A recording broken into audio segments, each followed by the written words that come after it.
안녕하세요. NH아몬디 자산운용의 박동우입니다. 최근 저희 회사는 국내 주식형 상품인 백년기업 그린코리아 펀드를 출시했습니다.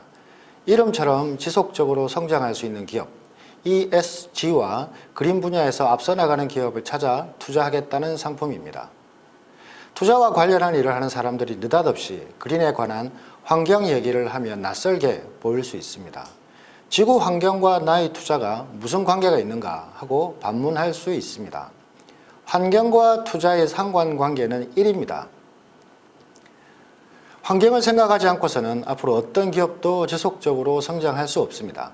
저는 이번 방송을 통해서 지구 환경, 그린에 관한 관심이 왜 높아지는지, 이러한 관심들이 기업들과 어떤 관계가 있는지, 그리고 NH아몬디는 왜 100년간 지속할 수 있는 그린 관련 기업에 투자하려고 하는지를 말씀드리겠습니다.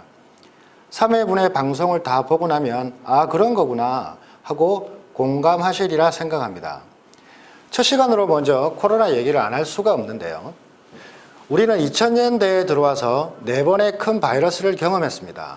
2002년 중국에서 발생한 사스, 2009년 신종플루, 2012년 메르스, 그리고 최근의 코로나19입니다. 세계보건기구에서 지금까지 3차례 글로벌 팬데믹을 선언했는데 홍콩 독감, 신종플루, 그리고 코로나19입니다. 3번 중 2번이 최근 10년 안의 일입니다. 코로나19는 현재 백신 치료제 모두 없습니다.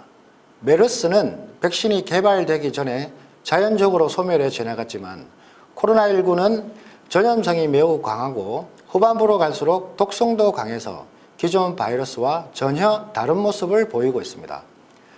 과거와 현재의 바이러스 원인이 무엇인지 명확히 드러난 것은 없습니다. 다만 어떤 야생동물에서 왔느냐로 말들이 있습니다. 그런데 바이러스가 어떻게 우리 몸으로 들어왔을까요? 바로 인간과 자연의 거리가 너무 붙어있기 때문입니다. 자꾸 숲으로 정글로 자연으로 들어가서 동물의 서식지를 들쑤시고 있습니다. 야생동물 몸속의 바이러스가 제2, 제3의 숙주를 통해 우리 인간에게 건너온 것입니다. 영화 컨테이전을 꼭 보시기를 추천드립니다. 2011년에 나왔는데 영화에서는 바이러스의 원인을 야생 박쥐로 봅니다.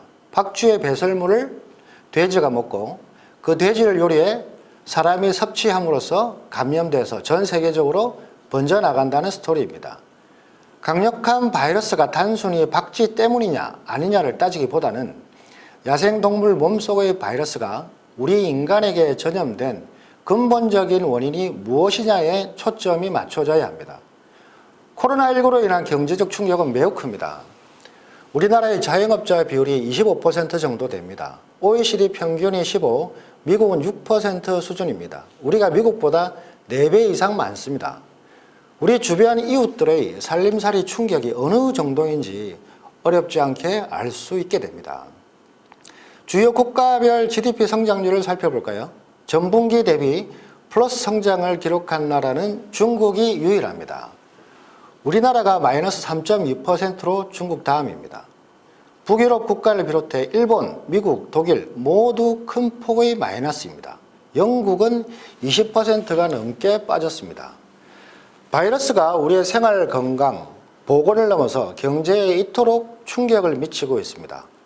코로나19가 발생한 진실은 우리 인간이 자연을 훼손했다는 데 있고 자연 개발이 오히려 경제적으로는 큰 손실이 될 수 있다는 것을 지금 경험하고 있습니다.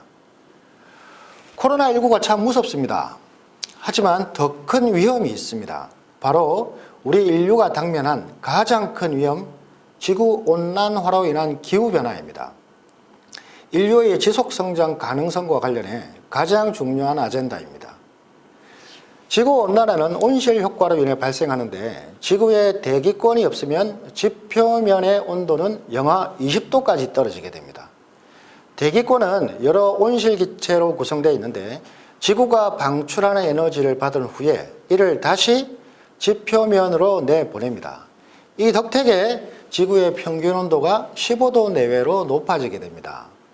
온실기체는 이산화탄소 비중이 90% 수준으로 가장 많고 메탄 그리고 기타 기체로 구성되어 있습니다. 이산화탄소는 지구의 생명체가 살기 좋게 만든 1등 공신이었지만 지금은 지구온난화의 주범이 되었습니다. 인구 증가와 산업 발달로 양이 너무 많아졌습니다. 지구온난화라는 표현은 지금 기후변화로 바뀌어 사용되고 있는데요. 대표적인 예가 기상이변입니다. 지난 여름에 우리나라 관측 기록상 최장기 장마를 기록한 것도 기후변화의 원인이 있습니다.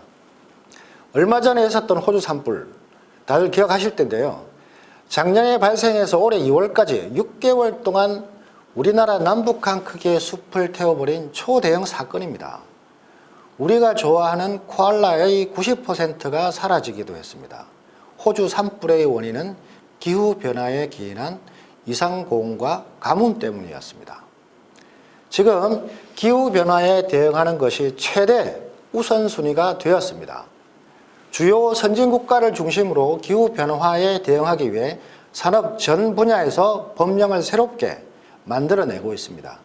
지속성장 가능성을 위해서 세계 각국은 친환경 정책에 강력한 드라이브를 걸고 특히 저탄소 중심으로 체질 변화를 시도하고 있습니다. 유럽연합 집행위원회는 유럽 그린딜을 발표하면서 2050년까지 탄소 배출 제로를 목표로 6개 분야에서 1조 유로를 조성한다고 밝혔습니다.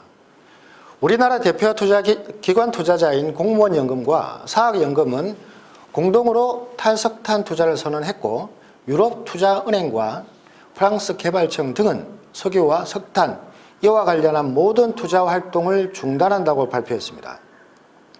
미국의 바이든은 2050년까지 탄소 제로를 위해 친환경 재생에너지 부문에 10년간 우리 돈으로 6천조에 이르는 천문학적인 자금을 투자한다고 밝혔습니다. 우리나라도 한국판 뉴딜 종합계획의 한 축을 그린으로 선정해서 추진하고 있습니다. 유럽과 미국, 거래를 원하는 모든 회사는 이제 탄소 배출 제로 목표의 기준에서 활동해야만 합니다. 산업이 완전히 그린 중심으로 재편되고 있습니다. 바로 이러한 부분들이 우리가 하는 투자가 환경과 어떻게 연관되어 있느냐를 이해할 수 있는 대목입니다. 친환경 정책으로 방향이 결정되었기 때문에 앞으로 모든 기업은 이를 중심으로 활동해야만 하고 우리는 투자자로서 어떤 기업들이 잘 대응하고 지속적으로 성장할 수 있을지를 찾아내야만 합니다.